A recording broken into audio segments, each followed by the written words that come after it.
저는 강민호입니다. 올해 나이 67, 서울 강남의 고급 아파트 르네상스에서 야간 경비원으로 일하고 있습니다. 하지만 30년 전 저는 달랐습니다. 아니, 완전히 다른 사람이었습니다. 서울중앙지검 부장검사, 30년간 수많은 범죄자들을 법정에 세웠던 사람, 신문에 제 이름이 오르내렸고 후배 검사들이 저를 존경했습니다. 그런 제가 지금은 경비 아저씨입니다.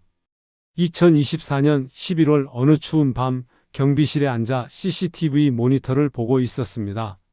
습관처럼 노트에 메모를 했습니다. 오후 11시 32분 502호 방문객.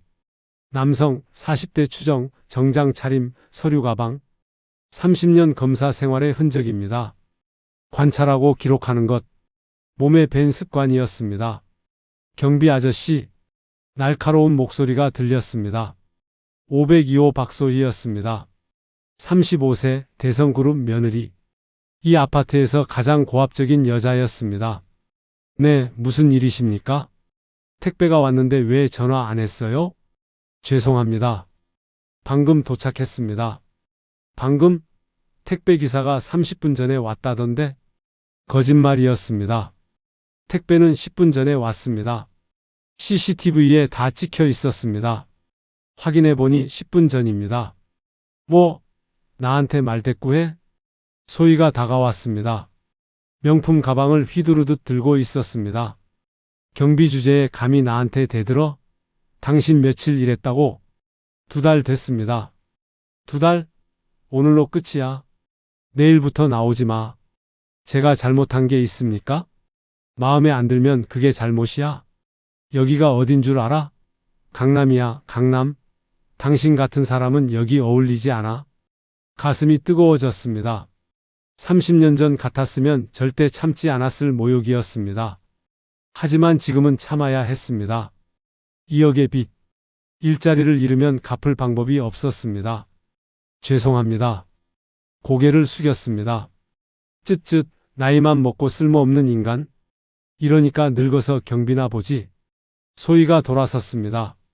경비실로 돌아와 의자에 주저앉았습니다. 주먹을 꽉 쥐었습니다.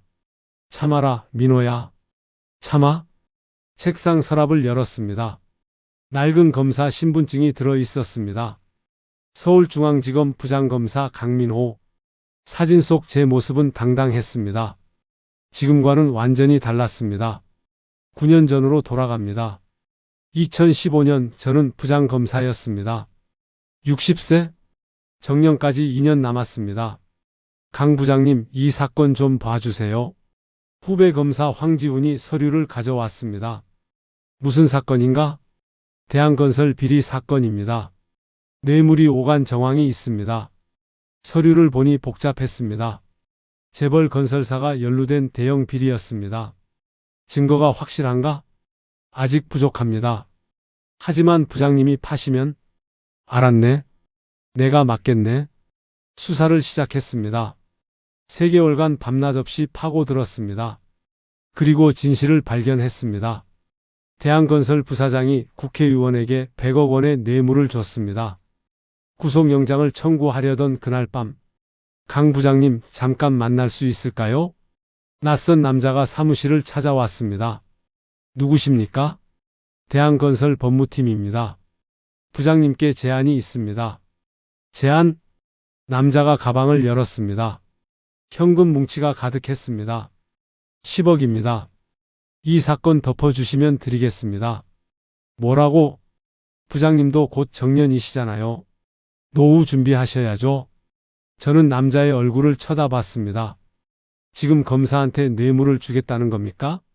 뇌물이라니요. 감사의 표시입니다. 당장 나가시오. 부장님, 거절하시면 나가라고 했습니다. 남자가 나갔습니다. 하지만 그것이 시작이었습니다. 일주일 후 저는 술의 혐의로 조사를 받았습니다. 강민호 부장검사, 대한건설로부터 10억 원을 받은 혐의가 있습니다. 말도 안 됩니다. 저는 거절했습니다. 증거가 있습니다. 부장님 계좌로 5억 원이 입금됐습니다. 뭐라고? 조작이었습니다. 완벽한 조작이었습니다.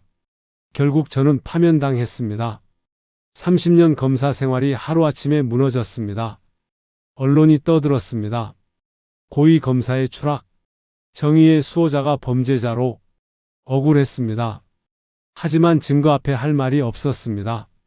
아내가 말했습니다. 여보, 괜찮아요. 우리 다시 시작하면 돼요.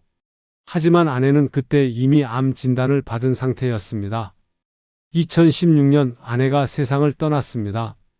치료비로 2억 원의 빚이 남았습니다. 아들 태양은 저를 원망했습니다. 아버지는 범죄자예요. 엄마도 아버지 때문에 돌아가셨어요. 다신 연락하지 마세요. 7년 동안 아들과 연락이 끊겼습니다. 저는 각종 막노동을 전전했습니다. 건설 현장, 경비, 청소, 배달, 그리고 2024년 11월 이 아파트 야간 경비원이 되었습니다. 현재로 돌아왔습니다. 경비실에서 CCTV를 보고 있었습니다. 새벽 1시 502호에서 불이 켜졌습니다. 모니터를 자세히 봤습니다. 소위가 별채로 들어가고 있었습니다. 502호는 두 동으로 나뉘어 있었습니다. 본체와 별채. 별채에는 시어머니 김옥순 할머니가 살았습니다. 이 시간에 왜 별채로? 궁금했지만 제 일은 아니었습니다. 하지만 30년 검사 본능이 작동했습니다. 뭔가 이상하다. 노트에 메모했습니다. 11월 5일 새벽 1시 15분 502호 박소희 별채 방문. 체류 시간 23분. 다음날 아침 출근하는 소희를 봤습니다. 안녕하십니까? 인사했지만 소희는 쳐다보지도 않았습니다. 그때 별채에서 김옥순 할머니가 나왔습니다. 안녕하세요, 할머니. 아, 경비 아저씨. 안녕하세요. 옥수는 소희와 달리 친절했습니다. 할머니 어디 가세요? 산책 좀 하려고요. 조심히 다녀오세요. 옥순이 걸어가는데 뭔가 이상했습니다. 걸음걸이가 불안정했습니다. 몇 걸음 가다가 멈췄다가 주위를 두리번거렸다가 치매신가? 그때 옥순이 돌아서더니 저를 봤습니다. 저 검사님 같으신데? 예? 아니 착각인가 봐요. 옥순이 다시 걸어갔습니다. 검사님이라고? 가슴이 두근거렸습니다. 제 정체를 아는 사람은 이 아파트에 없었습니다. 점심시간 경비실에서 도시락을 먹고 있었습니다. 민호 씨 같이 먹어요. 청소 아주머니 이수정이 들어왔습니다. 58세? 이 아파트에서 유일하게 저와 대화하는 사람이었습니다. 수정 씨 앉으세요. 오늘도 502호한테 당했어요? 네. 뭐, 저 여자 정말 싫어요. 사람을 사람 취급도 안 해. 참아야죠. 민호 씨는 참을성이 대단해요. 저 같으면 진작 그만뒀어요. 수정이 한숨을 쉬었습니다. 근데 민호 씨 전에 뭐 하셨어요? 말씀하시는 거 보면 평범한 분이 아니신 것 같은데? 그냥 직장 생활 좀 했습니다. 무슨 직장이요? 공무원이었습니다. 거짓말은 아니었습니다. 검사도 공무원이니까요. 그래요? 공무원이면 연금 나올 텐데. 사정이 있어서 그만뒀습니다. 더 말하고 싶지 않았습니다. 그날 밤 다시 502호를 주시했습니다.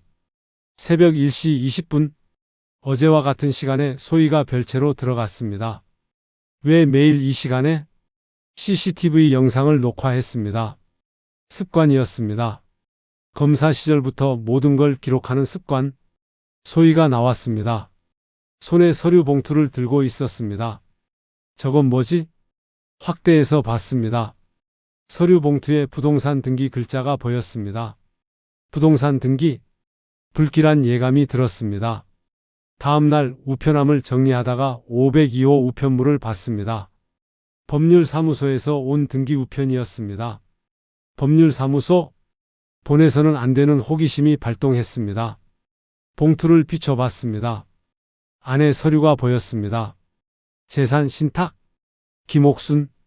심장이 뛰기 시작했습니다. 이거 뭔가 있다. 며칠이 지났습니다. 저는 계속 502호를 주시했습니다. 매일 새벽 1시 20분 소희는 어김없이 별채로 들어갔습니다. 그리고 20분쯤 후에 나왔습니다. 손에는 항상 서류 봉투가 들려 있었습니다. 대체 무슨 서류를 매일 가져가는 거지? 하지만 확인할 방법이 없었습니다. 저는 그저 경비원일 뿐이었습니다. 어느 날 오후 경비실에서 택배를 정리하고 있었습니다. 경비 아저씨, 소희의 목소리였습니다. 또 시작이구나 싶었습니다. 네, 무슨 일이십니까? 우리 집 택배 어디 갔어요? 502호 택배는 아직 안 왔습니다. 거짓말? 분명히 오늘 온다고 했어요. 확인해 보니 오지 않았습니다. 소희가 경비실로 들어왔습니다. 당신 설마 우리 집 택배 가로챘어요? 무슨 말씀을? 나이 먹은 사람이 도둑질까지 해? 경찰 불러야겠네. 참을 수 없었습니다. 부인, 지금 모욕적인 발언을 하고 계십니다. 증거도 없이 도둑으로 몰면 명예훼손죄가 성립합니다. 소희가 멈칫했습니다. 뭐? 명예훼손? 당신 변호사야? 아닙니다. 상식입니다. 상식? 경비 주제에 말이 많네. 알았어, 좋아. 택배 찾아봐. 30분 안에 못 찾으면 당신 잘렸어. 소희가 나갔습니다. 저는 택배 기사에게 전화했습니다. 502호 택배가 오늘 올 예정이었나요? 아니요, 내일 배송 예정인데요. 확실합니까? 네, 송장 확인했습니다. 소희에게 전화했습니다. 부인, 택배 기사 확인 결과 내일 배송 예정입니다. 뭐? 송장 번호 확인하시겠습니까? 침묵이 흘렀습니다. 됐어요. 전화가 끊어졌습니다. 사과는 없었습니다. 저녁이 되었습니다. 청소 아주머니 이수정이 경비실에 들어왔습니다. 민호 씨, 오늘도 502호한테 당했다면서요? 소문이 빠르네요. 여기 작은 아파트예요. 다 알아요. 민호 씨, 왜 참아요? 맞서 싸워도 되는데. 일자리 잃으면 안 됩니다. 그래도 너무 참으시는 것 같아요. 수정이 커피를 건넸습니다. 수정 씨는 왜 여기서 일하세요? 말씨나 행동 보면 평범한 분이 아니신데. 수정이 쓴 웃음을 지었습니다. 저도 사정이 있어요. 무슨 사정이요? 남편이 사기를 당했어요. 전 재산을 날렸죠? 집도 날아갔고. 그래서 제가 사실은 변호사였어요. 변호사요? 네. 15년 했어요. 하지만 사건에 휘말렸죠? 남편 사기 사건에 제 명의가 사용됐어요. 결백은 했지만 변호사 업계에서 매장당했어요. 저와 비슷한 처지였습니다. 힘드셨겠습니다. 민호 씨도 뭔가 사연이 있으시죠? 네. 말하기 싫으시면 괜찮아요. 다만 수정이 제 눈을 봤습니다. 민호 씨 눈빛은 평범한 사람 눈빛이 아니에요. 뭔가를 보는 눈이 다릅니다. 관찰하고 분석하고 판단하는 눈. 가슴이 철렁했습니다. 그냥 습관입니다. 그런 습관은 보통 직업에서 나오죠. 형사? 기자? 아니면 수정이 말을 멈췄습니다. 뭐였든 지금은 중요하지 않아요. 우리 서로 힘내요. 고맙습니다. 밤이 되었습니다. 새벽 1시가 가까워졌습니다. 모니터를 주시했습니다. 어김없이 1시 20분 소희가 별채로 들어갔습니다. 그런데 이번엔 달랐습니다. 별채 창문으로 실루엣이 보였습니다. 소희와 옥순 할머니가 대화하고 있었습니다. 정확히는 대화가 아니었습니다. 소희가 옥순에게 뭔가를 강요하는 것처럼 보였습니다. 옥순이 고개를 저었습니다. 거부하는 몸짓이었습니다. 소희가 옥순의 팔을 붙잡았습니다. 저건 폭행은 아니었지만 분명 강압적이었습니다. 잠시 후 소희가 나왔습니다. 이번에도 서류 봉투를 들고 있었습니다. 노트에 기록했습니다. 11월 12일 새벽 1시 20분 502호 박소희 별채 진입. 김옥순과 대화. 강압적 태도 관찰됨. 1시 43분 퇴실. 서류 봉투 소지. 다음날 아침 옥순 할머니를 만났습니다. 안녕하세요, 할머니. 아, 경비 아저씨. 안녕하세요. 옥순의 표정이 어두워 보였습니다. 할머니 괜찮으세요? 안색이 안 좋으신데. 응, 요즘 잠을 잘 못 자서.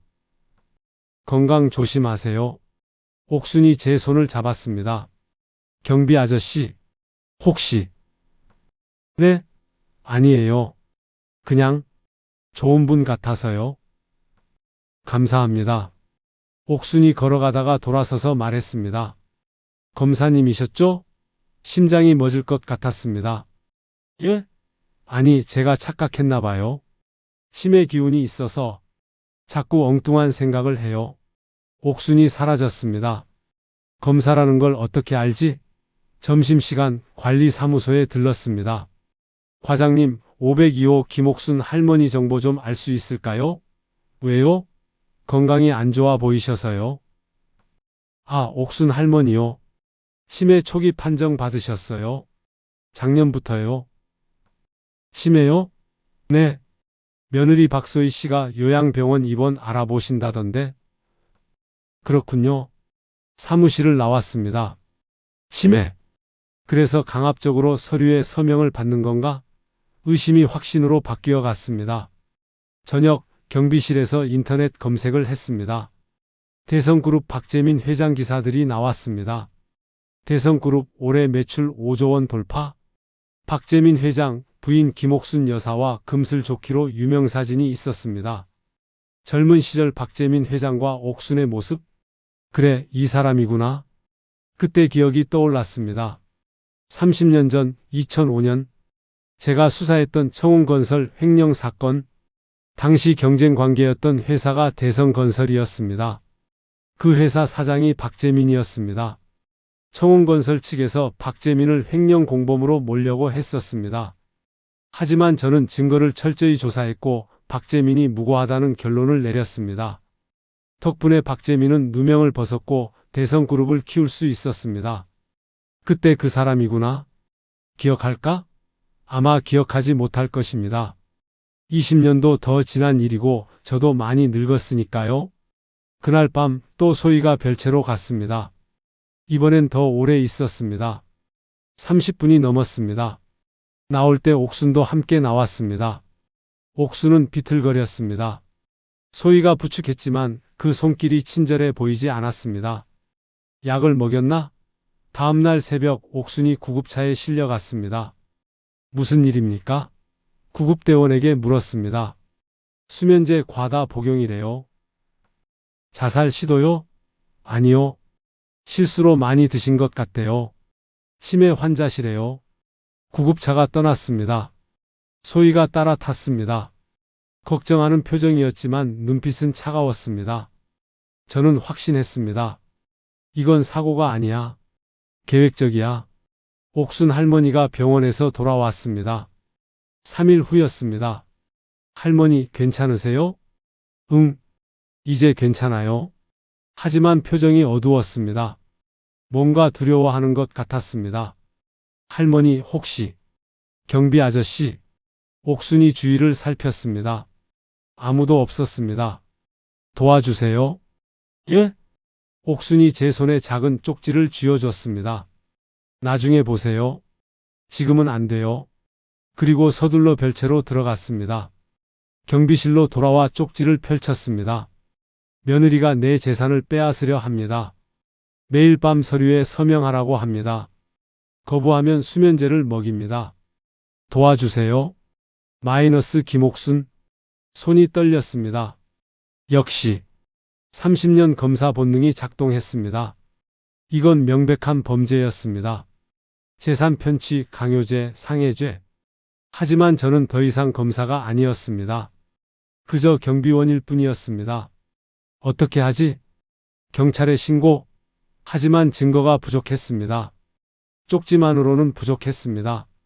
증거를 모아야 해. 그날부터 본격적으로 증거 수집을 시작했습니다. CCTV 영상을 모두 백업했습니다. 소희가 별채를 드나드는 모든 장면을 저장했습니다. 우편물도 체크했습니다. 502호로 오는 모든 법률 서류를 기록했습니다. 11월 15일 법무법인 정명 등기 우편, 재산 신탁계약서 추정. 11월 18일 국민은행 등기 우편. 계좌이체 동의서 추정. 옥순의 행동도 관찰했습니다. 낮에는 멀쩡했습니다. 산책도 하고 이웃과 대화도 했습니다. 하지만 밤만 되면 달랐습니다. 별채불이 꺼지고 소희가 들어가고 옥순의 비명 같은 소리가 들렸습니다. 녹음해야 하는데, 하지만 불법이었습니다. 허락 없이 녹음하면 증거로 쓸 수 없었습니다. 합법적으로 증거를 모아야 해. 어느 날 관리사무소에서 서류를 정리하다 발견했습니다. 502호 김옥순 명의 재산 목록. 아파트 3채, 상가 건물 2채, 예금 120억 원, 총 재산 약 250억 원. 이 정도 재산이면 충분히 노릴만 했습니다. 그리고 또 다른 서류를 발견했습니다. 재산 신탁 계약서 마이너스 수탁자 박소희. 날짜는 한 달 전이었습니다. 한 달 만에 250억을 신탁했다고? 말이 안 됐습니다. 정상적인 판단 능력이 있는 사람이라면 이렇게 급하게 재산을 넘기지 않습니다. 치매를 이용했구나. 분노가 치밀어 올랐습니다. 30년 검사 생활하며 수많은 범죄자를 봤지만 가족을 이용한 범죄가 가장 비열했습니다. 그날 밤 이수정과 대화했습니다. 수정 씨, 법률 질문 좀 할게요. 무슨 질문이요? 치매 환자가 작성한 계약서, 법적 효력이 있나요? 치매 정도에 따라 다르죠. 경증이면 효력이 있지만 중증이면 무효예요. 왜요? 그냥 궁금해서요. 민호 씨 뭔가 알고 계시죠? 502호 관련된 거죠? 수정은 역시 날카로웠습니다. 네. 뭔데요? 며느리가 시어머니 재산을 빼돌리고 있어요. 뭐라고요? 저는 그간 모은 정보를 설명했습니다. 수정의 얼굴이 굳어갔습니다. 이건 범죄예요. 재산 편취죄에 강요죄, 상해죄까지? 알아요. 그럼 경찰에 신고해야죠. 증거가 부족해요. CCTV 영상이 있잖아요. 그것만으로는 부족해요. 계약서가 강압에 의한 것임을 증명해야 해요. 그럼 어떻게 해요? 더 확실한 증거가 필요해요. 무슨 증거요? 옥순 할머니의 진술, 의료 기록, 그리고 저는 잠시 생각했습니다. 재산 이동 내역이요. 그런 걸 어떻게 구해요? 민호 씨는 경비원인데. 방법이 있어요. 사실 방법은 하나밖에 없었습니다. 30년 전 인맥을 동원하는 것. 하지만 그러려면 제 정체를 밝혀야 했습니다. 아직은 아니야. 조금 더 기다리자. 다음 날 옥순이 또 쓰러졌습니다. 이번엔 계단에서 굴러떨어졌습니다. 사고였어요. 할머니가 치매 때문에 헷갈리셔서. 소희가 말했습니다. 하지만 CCTV를 확인한 결과 이상한 점이 있었습니다. 옥순이 계단을 내려가기 직전 소희가 옥순과 대화를 나눴습니다.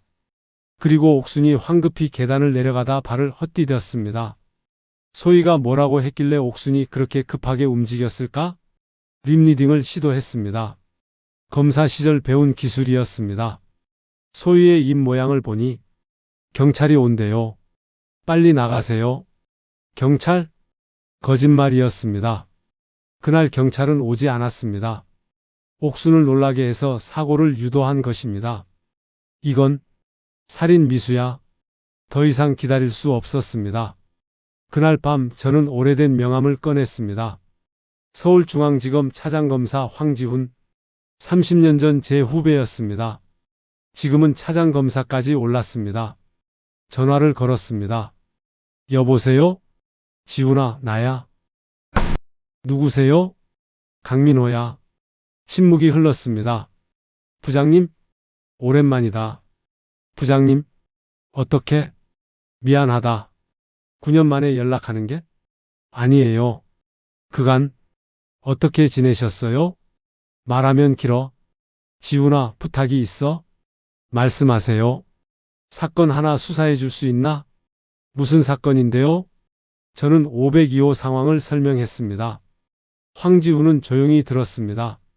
부장님, 지금 경비원 하세요? 그래? 놀랍지? 부장검사가 경비원이 됐다니?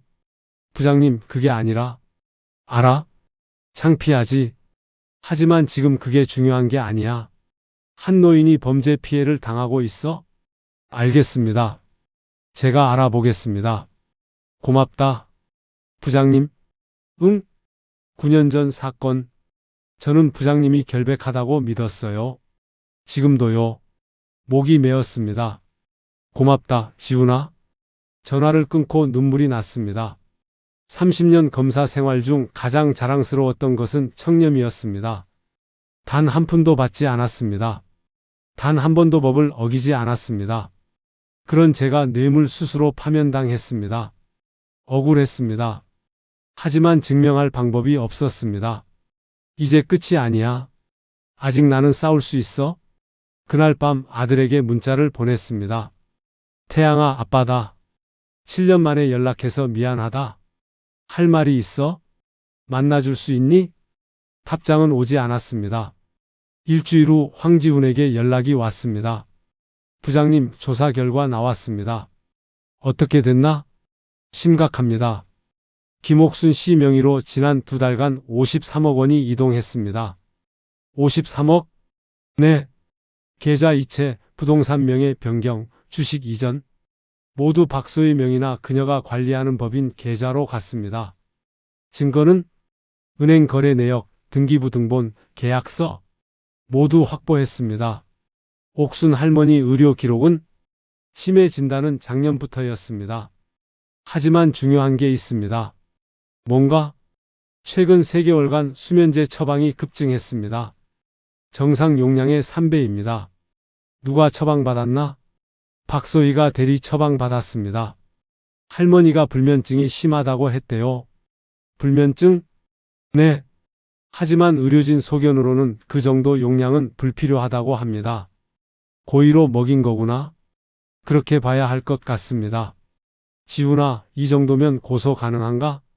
가능합니다. 재산 편취, 강요, 상해. 혐의가 명확합니다. 그럼? 하지만 부장님? 응? 피해자가 직접 고소해야 합니다. 김옥순 할머니가 고소장을 써야 해요. 할머니가 할 수 있을까? 며느리 눈치 보시면 힘들 겁니다.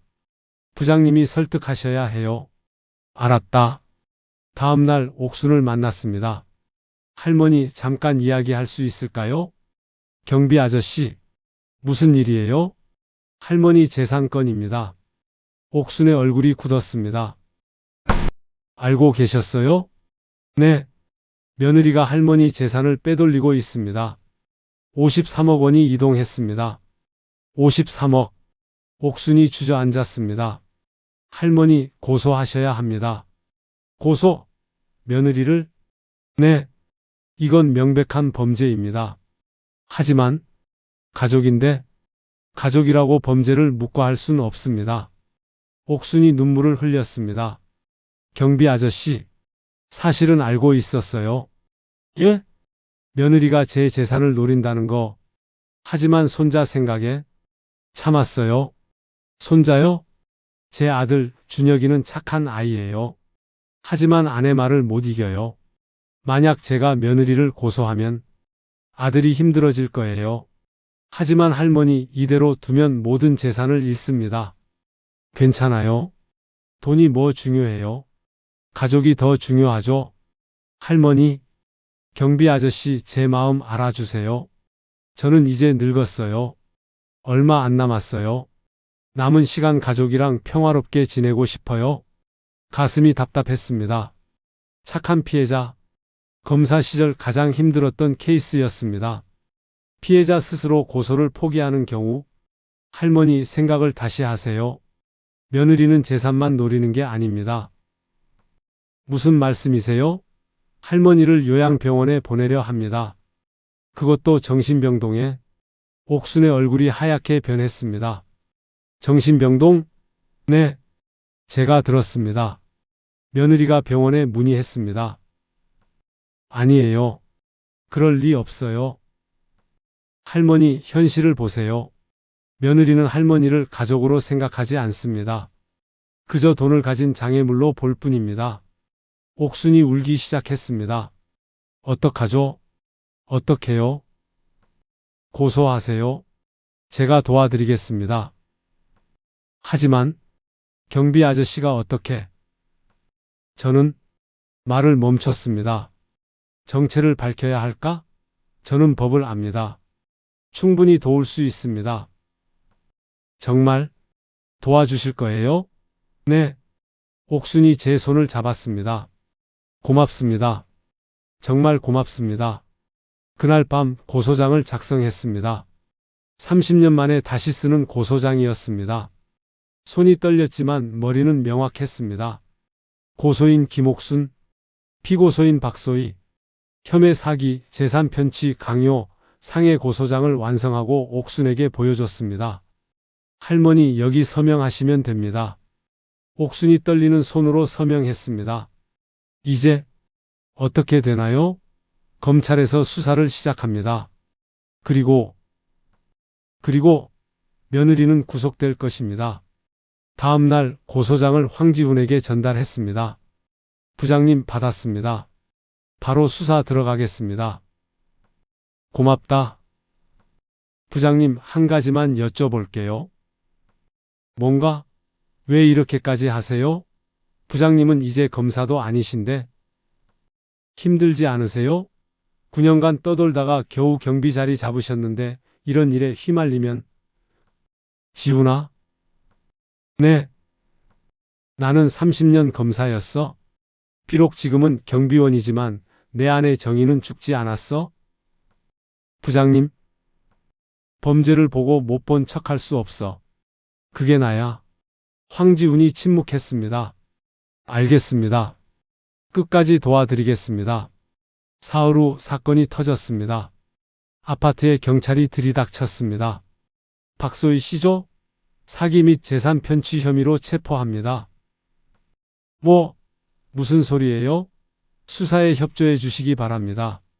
소희가 경비실을 쳐다봤습니다. 저와 눈이 마주쳤습니다. 소희의 눈에 놀라움과 분노가 섞여 있었습니다. 내가 한 거야? 경비 주제에? 저는 조용히 고개를 끄덕였습니다. 네, 제가 했습니다. 소희가 끌려갔습니다. 아파트가 술렁거렸습니다. 502호 며느리가 체포됐대? 시어머니 재산 빼돌렸대?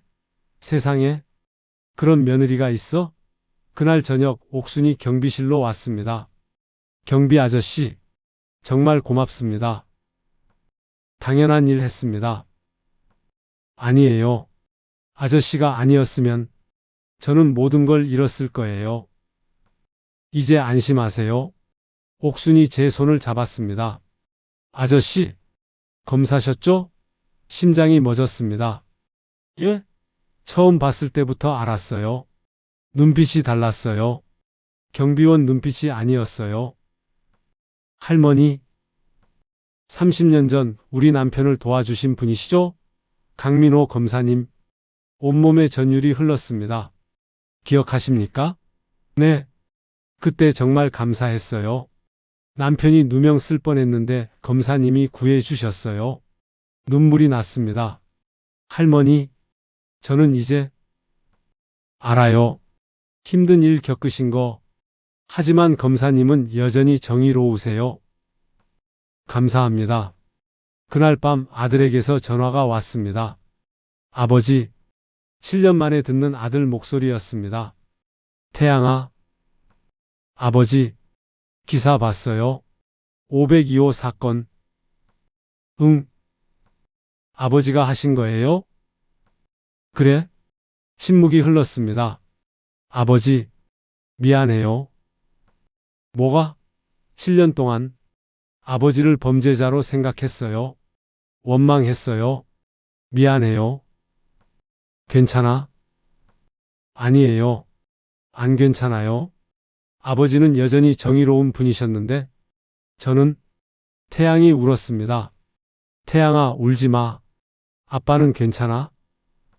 아버지, 만나요? 오랜만에. 그래? 만나자. 전화를 끊고 한참을 울었습니다. 7년 만에 아들이 돌아왔습니다. 하지만 싸움은 이제 시작이었습니다. 다음날 아침 관리사무소로 호출당했습니다. 강민호 씨, 들어오세요. 소장이 심각한 표정으로 앉아 있었습니다. 그리고 그 옆에 낯선 남자가 있었습니다.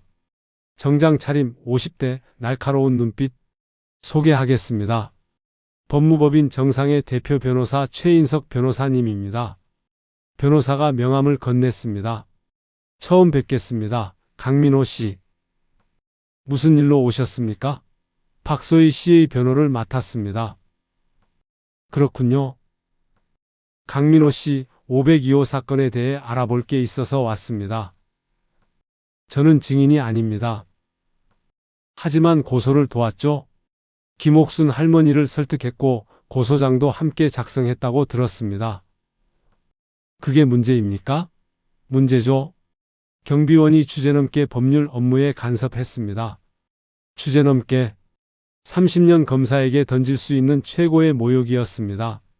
법률 자문은 누구나 할 수 있습니다. 하지만 경비원은 안 됩니다.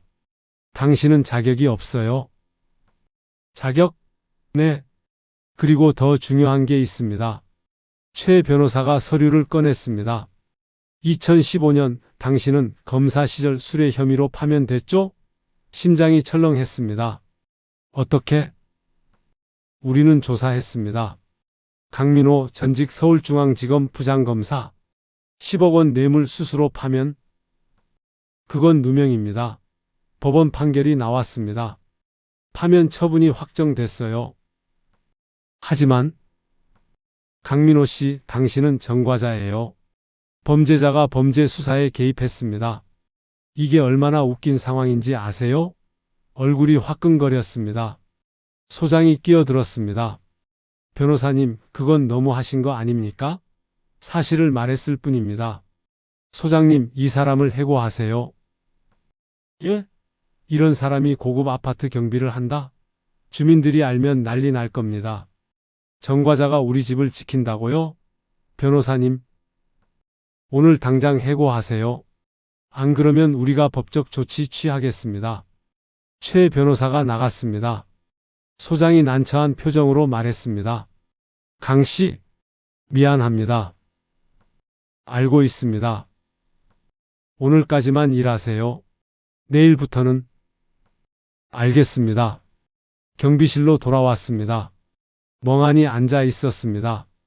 결국 이렇게 되는구나.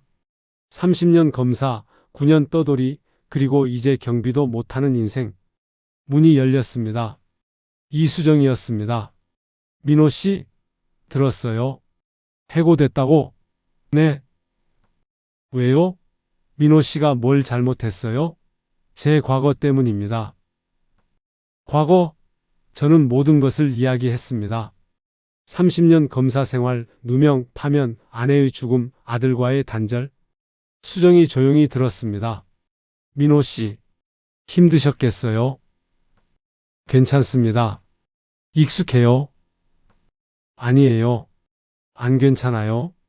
수정이 제 손을 잡았습니다. 민호 씨, 저도 도울게요.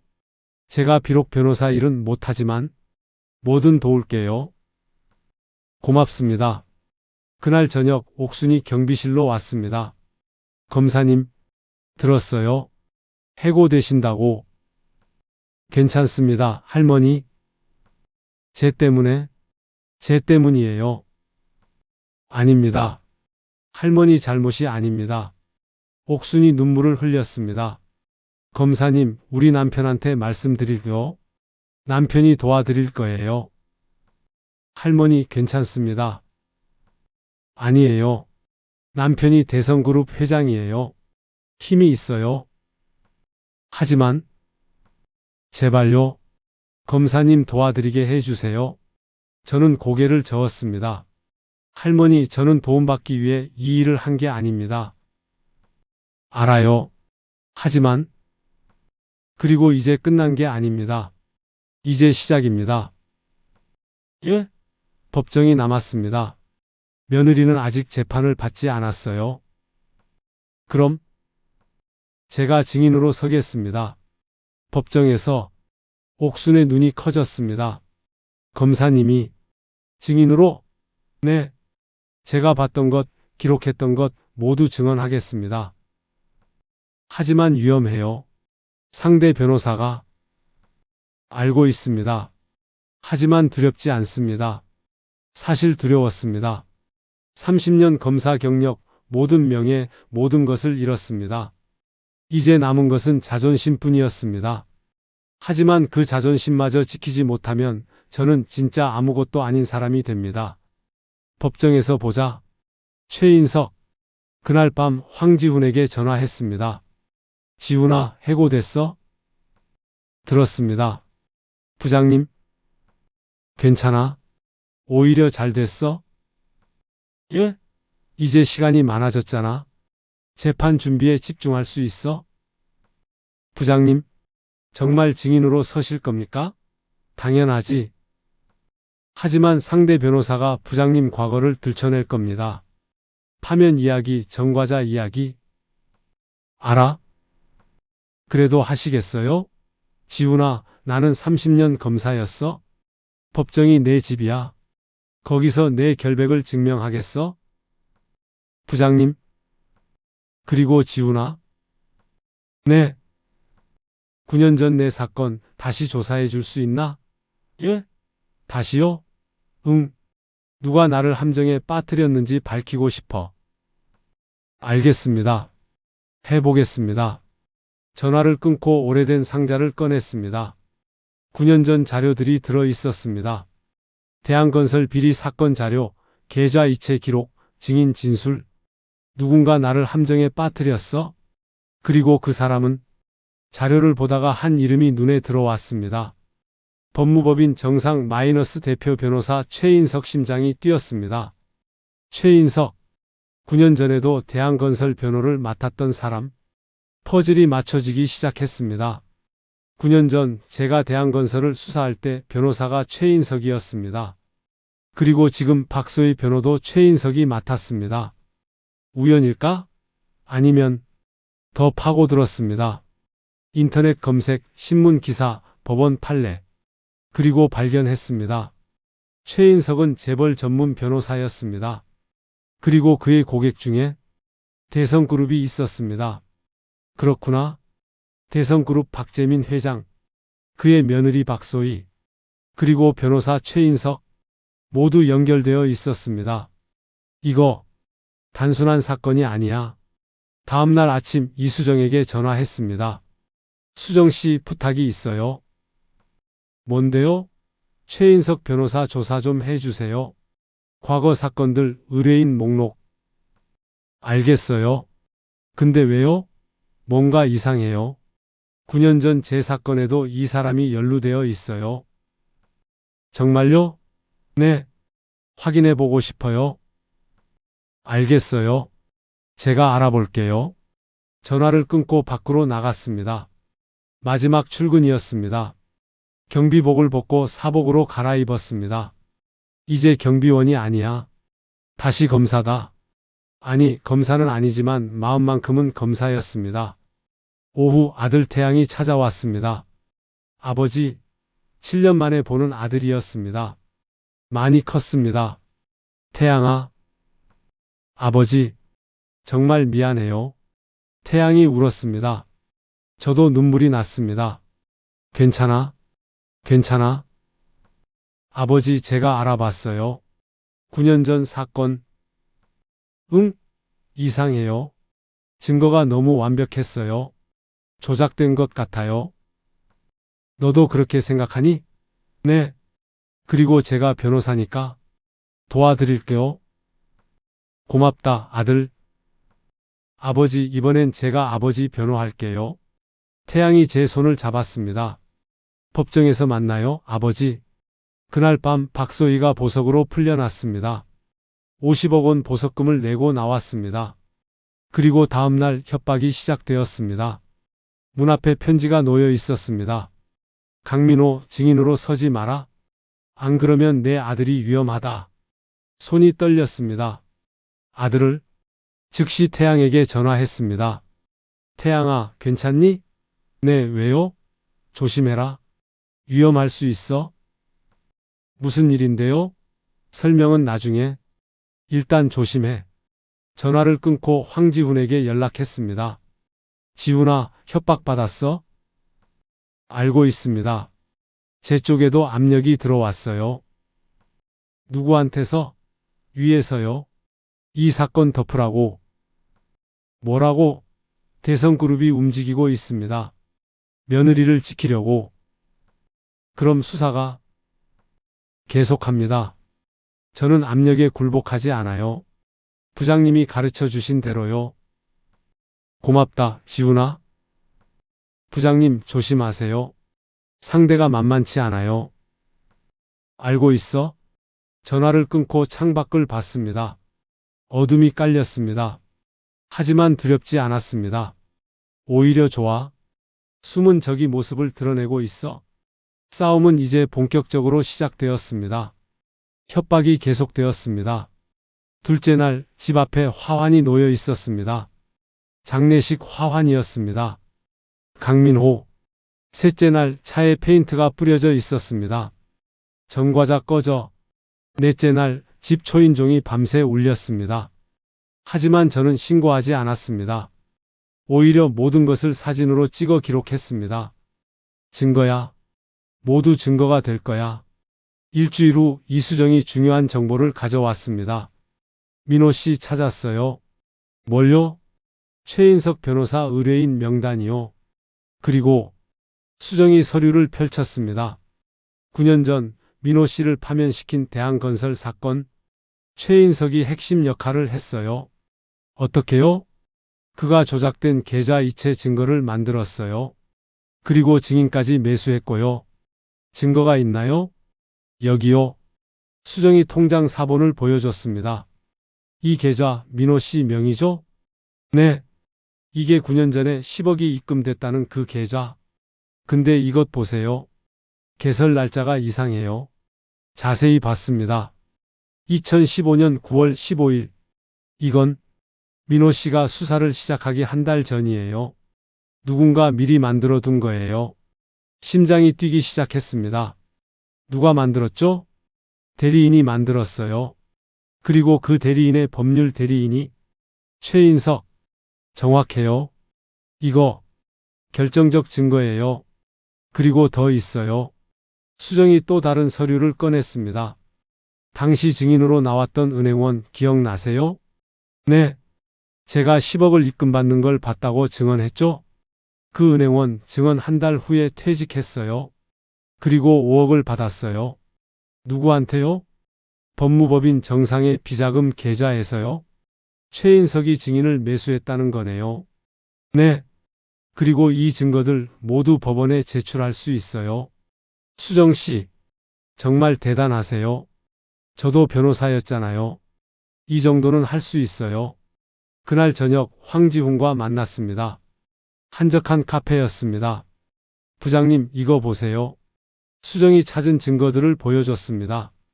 황지훈의 얼굴이 굳어갔습니다. 이건 대단한 증거예요. 9년 만에 찾았어요. 이 정도면 부장님 재심 청구 가능해요. 재심, 30년 검사, 9년 억울함, 그리고 이제 명예회복의 기회. 눈물이 났습니다. 부장님 우세요?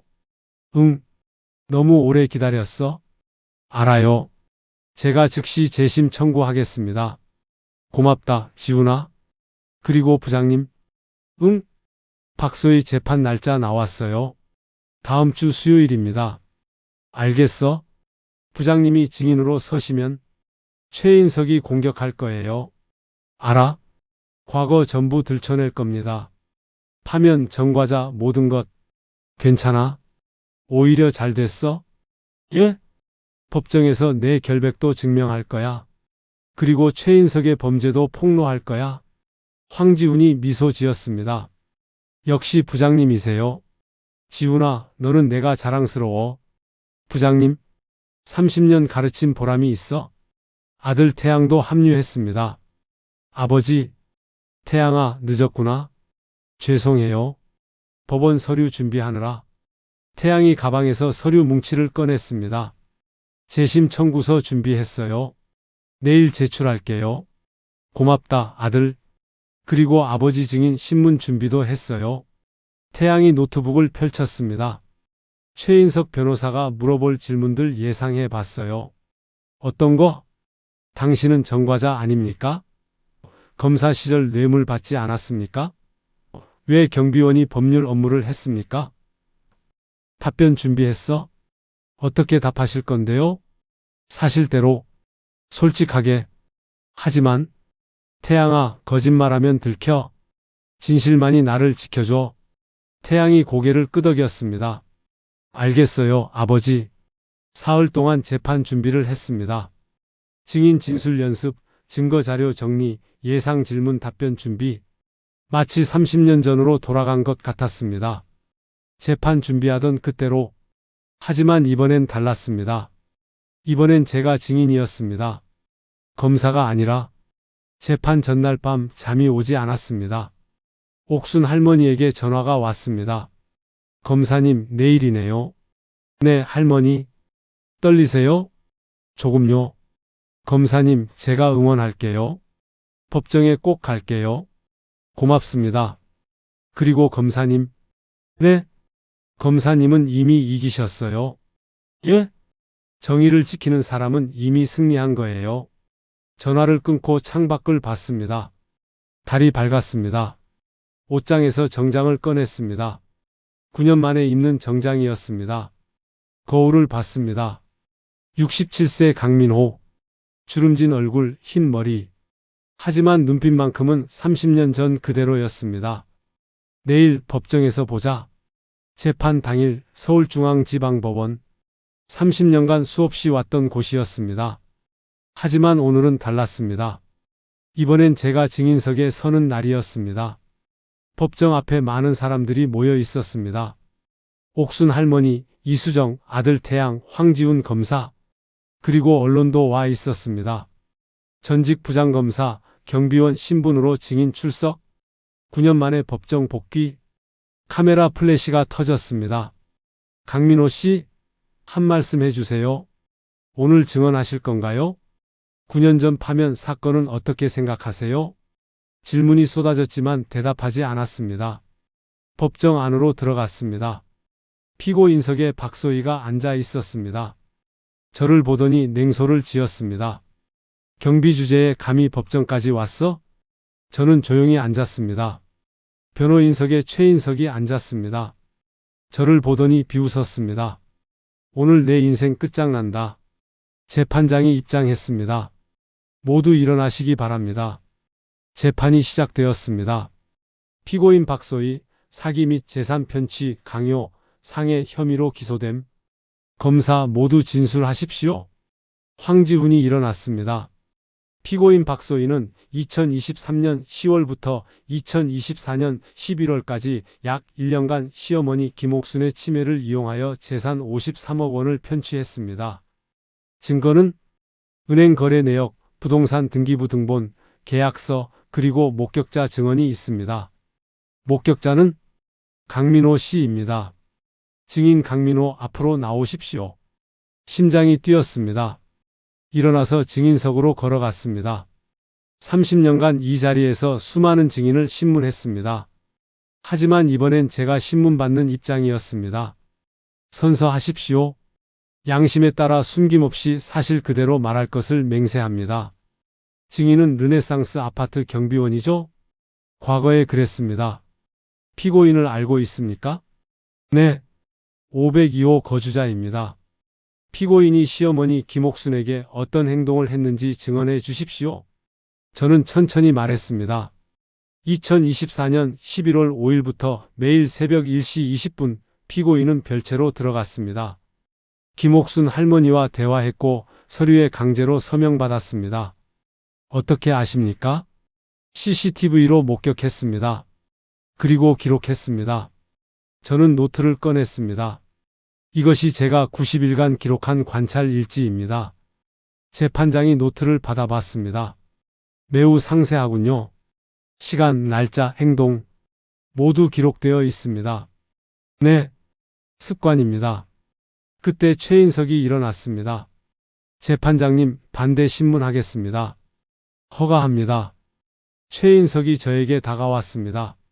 증인, 직업이 경비원이라고 했죠? 그랬습니다. 그랬다는 게 무슨 뜻입니까? 지금은 아닙니다. 해고됐습니다. 왜 해고됐습니까? 변호사님이 해고하라고 압력을 넣었기 때문입니다. 방청객이 술렁거렸습니다. 최인석의 얼굴이 굳었습니다. 증거가 있습니까? 관리사무소 소장이 증인입니다. 좋습니다. 그럼 다른 질문 하겠습니다. 증인, 과거 직업이 뭐였습니까? 검사였습니다. 검사? 언제까지요? 2015년까지입니다. 왜 그만뒀습니까? 파면당했습니다. 이유가 술의 혐의였습니다. 방청객이 웅성거렸습니다. 최인석이 비웃었습니다. 그렇군요. 검사가 뇌물을 받아서 파면당했다. 맞습니까? 형식적으로는 그렇습니다. 형식적? 법원 판결이 나지 않았습니까? 나왔습니다. 그럼 증인은 전과자네요? 대답하십시오. 전과자 맞습니까?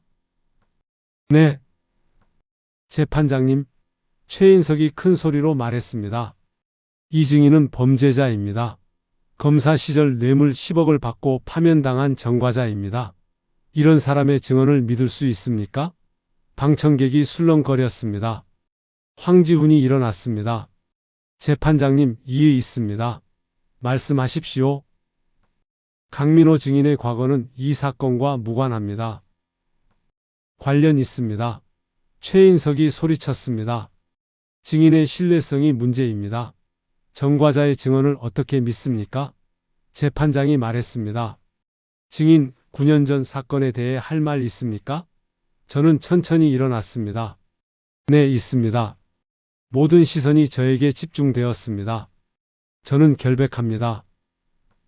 증거는 여기 있습니다. 태양이 일어나 서류를 제출했습니다. 재판장님, 강민호 증인의 재심 청구서입니다. 9년 전 사건의 조작 증거가 있습니다. 재판장이 서류를 받아봤습니다. 얼굴이 굳어갔습니다. 이건 9년 전 저를 파면시킨 사건은 조작이었습니다. 저는 최인석을 똑바로 봤습니다. 그리고 그 조작을 주도한 사람이 바로 저기 서 있습니다. 뭐라고? 최인석의 얼굴이 하얗게 변했습니다. 최인석 변호사, 당신이 증거를 조작했습니다. 가짜 계좌를 만들고 증인을 매수하고 저를 함정에 빠뜨렸습니다. 말도 안 되는 소리. 증거가 있습니다. 당신이 만든 계좌, 당신이 매수한 증인 모두 증거가 있습니다. 태양이 또 다른 서류를 제출했습니다. 재판장님, 이것이 증거입니다. 재판장이 서류를 검토했습니다. 침묵이 흘렀습니다. 최인석 변호사. 네, 재판장님. 이것에 대해 해명하시겠습니까? 최인석이 말문이 막혔습니다. 저는 시간 드리겠습니다. 다음 재판까지 해명 자료 준비하십시오. 재판장님. 그리고 검찰은 최인석 변호사에 대해서도 수사하시기 바랍니다. 알겠습니다. 황지훈이 대답했습니다. 재판이 끝났습니다. 법정 밖으로 나오자 기자들이 몰려들었습니다. 강민호 씨, 9년 만에 반전입니다. 재심 청구하신다고요? 최인석 변호사가 조작했다는 게 사실입니까? 플래시가 터졌습니다. 옥순 할머니가 달려와 제 손을 잡았습니다. 검사님, 정말 대단하세요. 할머니, 아직 끝난 게 아닙니다. 알아요. 하지만 오늘 검사님이 이기셨어요. 이수정도 눈물을 흘리며 다가왔습니다. 민호 씨, 정말 말을 잇지 못했습니다. 아들 태양이 저를 껴안았습니다. 아버지, 자랑스러워요. 고맙다, 아들. 황지훈이 다가왔습니다. 부장님, 오늘 정말 멋지셨어요. 아직 끝나지 않았어? 알아요. 하지만 이미 이기신 거예요. 응? 진실이 밝혀졌잖아요. 그게 승리예요. 맞는 말이었습니다. 30년 검사 생활, 9년 억울함, 오늘 드디어 진실이 드러났습니다. 일주일 후 두 번째 재판이 열렸습니다. 이번에는 더 많은 사람들이 모였습니다. 언론, 방청객, 그리고 박재민 회장도 왔습니다. 대성그룹 회장이 직접 법정에 온 것입니다. 모두 일어나시기 바랍니다. 재판이 시작되었습니다. 재판장이 서류를 검토하며 말했습니다. 지난 재판 이후 검찰의 추가 수사 결과를 보고받았습니다. 최인석 변호사 일어나십시오. 최인석이 떨리는 손으로 일어났습니다. 당신은 9년 전 강민호 검사 사건에서 증거를 조작한 혐의를 받고 있습니다. 해명하시겠습니까? 재판장님, 저는 검찰 증거를 제시하십시오. 황지훈이 일어났습니다. 재판장님, 최인석 변호사가 2015년 9월 15일 강민호 검사 명의로 가짜 계좌를 개설했습니다. 그리고 은행원 박지수를 5억 원에 매수하여 거짓 증언을 하게 했습니다. 증거는 은행 개설 서류, 대리인 신분증 사본, 그리고 5억 원 이체 내역입니다. 모두 최인석 변호사의 비자금 계좌에서 나갔습니다. 재판장이 서류를 검토했습니다. 최인석 변호사, 이것이 사실입니까? 침묵이 흘렀습니다. 변호사님, 대답하십시오. 사실입니다. 방청석이 술렁거렸습니다. 왜 그런 짓을 했습니까? 의뢰인의 요청 때문이었습니다. 의뢰인? 대한건설 측이었습니다.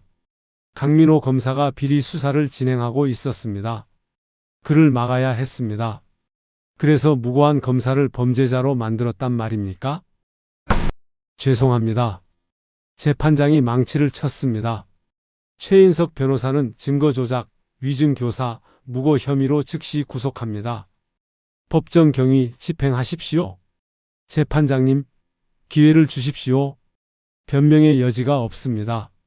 최인석이 수갑을 차고 끌려 나갔습니다. 저를 지나가며 말했습니다. 미안합니다. 정말 미안합니다. 저는 아무 말도 하지 않았습니다. 재판이 계속되었습니다. 피고인 박소희, 일어나십시오. 소희가 떨리는 손으로 일어났습니다. 검사, 최종 구형하십시오. 피고인 박소희는 시어머니 김옥순을 상대로 1년간 조직적으로 재산을 편취했습니다. 53억 원의 재산을 빼돌렸고 수면제를 과다 투여하여 상해를 입혔으며 계단에서 추락하도록 유도하여 살인 미수까지 저질렀습니다. 구형 의견은 징역 10년을 구형합니다. 소희가 주저앉았습니다. 안 돼요. 안 돼. 재판장이 말했습니다. 피고인에게 마지막으로 할 말이 있습니까? 소희가 옥순을 봤습니다. 어머니, 죄송합니다. 제가 미쳤었어요. 옥순은 고개를 돌렸습니다. 선고는 2주 후에 하겠습니다. 패정합니다. 재판이 끝났습니다. 법정을 나오는데 박재민 회장이 저를 불렀습니다. 강 검사님, 회장님, 20년 전 우리 회사를 구해주셨죠? 청운건설 사건 때? 기억하십니까? 물론입니다. 그때 검사님이 아니었으면 저는 감옥에 갔을 겁니다. 제 할 일을 했을 뿐입니다. 며느리가 이런 짓을 저질렀습니다. 정말 죄송합니다. 회장님 잘못이 아닙니다. 아닙니다. 제가 며느리를 제대로 보지 못했습니다. 박재민이 고개를 숙였습니다. 강 검사님, 부탁이 있습니다. 말씀하십시오. 우리 회사 법무팀 고문으로 와주십시오. 아니, 법무법인 대표를 맡아주십시오. 회장님, 검사님은 정의로운 분입니다. 그런 분이 우리 회사에 필요합니다. 감사하지만 아직은 생각해 보십시오. 언제든 기다리겠습니다. 박재민이 명함을 건네고 떠났습니다. 밖으로 나오니 많은 사람들이 기다리고 있었습니다. 옥순 할머니가 달려왔습니다. 검사님, 정말 감사합니다. 할머니, 이제 편히 쉬세요. 네, 이제야 잠을 잘 수 있을 것 같아요. 이수정도 왔습니다. 민호 씨 축하해요. 수정 씨 덕분입니다. 증거를 찾아주셔서 당연한 일 했어요. 그리고 수정이 부끄러운 듯 말했습니다. 저 다시 변호사 개업하려고요. 민호 씨가 용기를 줬거든요. 잘하셨습니다. 수정 씨는 훌륭한 변호사예요. 아들 태양이 제 어깨를 안았습니다. 아버지, 오늘 저녁 같이 먹어요. 7년 동안 못 함께한 거 다 만회하게. 그래, 아들. 그리고 아버지. 응? 저희 집으로 이사 오세요. 혼자 사시지 마시고. 태양아, 아내도 그러래요. 장인어른 모시고 싶다고. 눈물이 났습니다. 고맙다. 정말 고맙다. 2주 후 선고 공판이 열렸습니다. 피고인 박소희에게 징역 7년을 선고합니다. 안 돼요. 항소할 거예요. 소희가 소리쳤지만 이미 늦었습니다. 같은 날 재재심 결과도 나왔습니다. 강민호 전 검사의 2015년 수뢰 사건 증거 조작이 확인되어 무죄를 선고합니다. 검사 파면 처분도 취소합니다. 30년 검사, 9년 억울함 드디어 끝났습니다. 법정을 나오니 눈이 내리고 있었습니다. 12월의 첫눈이었습니다. 아버지 추우시죠? 제 코트 입으세요. 괜찮아? 전혀 안 춥다. 오히려 따뜻했습니다. 황지훈이 다가왔습니다. 부장님 축하드립니다. 고맙다, 지훈아. 너 덕분이야. 부장님 덕분이에요. 30년 검사로서의 자존심과 정의를 지키셔서. 그리고 지훈아. 네? 너는 훌륭한 검사야. 압력에 굴복하지 않았어? 자랑스럽다. 부장님. 황지훈이 격려했습니다. 저도 격려로 답했습니다. 30년 선후배, 9년 만에 재회, 그리고 함께 이룬 승리. 한 달 후, 저는 서울 시내 작은 법률사무소를 열었습니다. 정의법률사무소. 간판은 소박했지만 의미는 컸습니다. 첫 의뢰인은 옥순 할머니였습니다. 검사님, 재산 돌려받았어요. 53억 모두요. 다행입니다. 그리고 검사님께 감사 인사 드리려고 왔어요. 옥순이 수표를 꺼냈습니다. 이건 10억입니다. 검사님 덕분에 살았어요. 받아주세요. 할머니, 이건 못 받습니다. 왜요? 저는 돈 때문에 한 게 아닙니다. 알아요. 하지만 제 마음이에요. 할머니, 저는 수표를 돌려드렸습니다. 대신 다른 부탁이 있습니다. 뭔데요? 이 돈으로 재단 하나 만드세요. 억울한 노인들을 위한 법률지원재단. 법률지원재단? 네. 할머니처럼 가족에게 피해받는 노인들이 많습니다. 그분들을 도와주세요. 옥순이 눈물을 흘렸습니다. 좋은 생각이에요. 그렇게 하겠습니다. 그리고 저도 그 재단에서 무료 변호를 하겠습니다. 정말요? 네. 제가 받은 정의를 이제 다른 사람들에게 나눠주고 싶습니다. 옥순이 제 손을 잡았습니다. 검사님, 정말 훌륭하세요. 아닙니다. 당연한 일입니다. 그날 저녁 아들 집에서 가족 저녁 식사를 했습니다. 며느리가 음식을 준비했습니다. 아버님, 많이 드세요. 고맙다. 아버님, 제가 아버님 이야기 들었어요. 정말 대단하세요. 아니야, 그냥. 아니에요. 67세에 새로 시작하시는 거 쉽지 않으신데? 나이는 숫자일 뿐이야. 태양이 말했습니다. 아버지, 요즘 아버지가 신문에 많이 나와요. 정의의 검사, 불굴의 의지. 부끄럽구나. 자랑스러워요. 제 아버지가 그런 분이라는 게? 태양아, 아버지, 앞으로 저도 아버지처럼 살고 싶어요. 돈이나 명예가 아니라 정의를 위해 사는 변호사. 잘 생각했어? 자랑스럽다. 식사 후 창밖을 봤습니다. 서울 야경이 아름다웠습니다. 30년 검사 시절에도 이 야경을 봤습니다. 9년 떠돌이 시절에도 이 야경을 봤습니다. 그리고 지금도 보고 있습니다. 하지만 지금이 가장 아름답습니다. 인생은 끝나지 않았어? 67세에도 새로 시작할 수 있어? 핸드폰이 울렸습니다. 모르는 번호였습니다. 여보세요? 강민호 변호사님이십니까? 네, 그렇습니다. 저는 억울한 일을 당했는데요. 도와주실 수 있나요? 무슨 일이신데요? 제 아들이 누명을 썼어요. 도와주세요. 전화 너머로 울음소리가 들렸습니다. 주소 알려주세요. 내일 찾아뵙겠습니다. 정말요? 감사합니다. 감사합니다. 전화를 끊고 미소 지었습니다. 또 시작이구나. 새로운 의뢰인, 새로운 사건, 새로운 정의. 67세 강민호의 인생은 계속됩니다. 6개월 후 정의법률사무소는 유명해졌습니다. 억울한 노인들을 무료로 변호하는 곳으로 매일 상담 전화가 쇄도했습니다. 이수정이 합류했습니다. 변호사 자격을 회복한 후였습니다. 민호 씨, 오늘도 상담 10건 들어왔어요. 그래요? 바쁘겠네요. 괜찮아요. 보람 있어요. 아들 태양도 주말마다 와서 도왔습니다.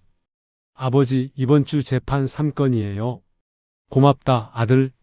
당연하죠. 아버지 일이잖아요. 황지훈도 가끔 들렀습니다. 부장님, 요즘 완전 유명인이시던데요? 과찬이야? 아니에요. 언론에서 정의의 변호사라고 부르던데요? 부끄럽구나. 자랑스러워 하세요. 부장님은 진짜 영웅이에요. 어느 날 한 청년이 사무실을 찾아왔습니다. 강민호 변호사님이십니까? 네, 그렇습니다.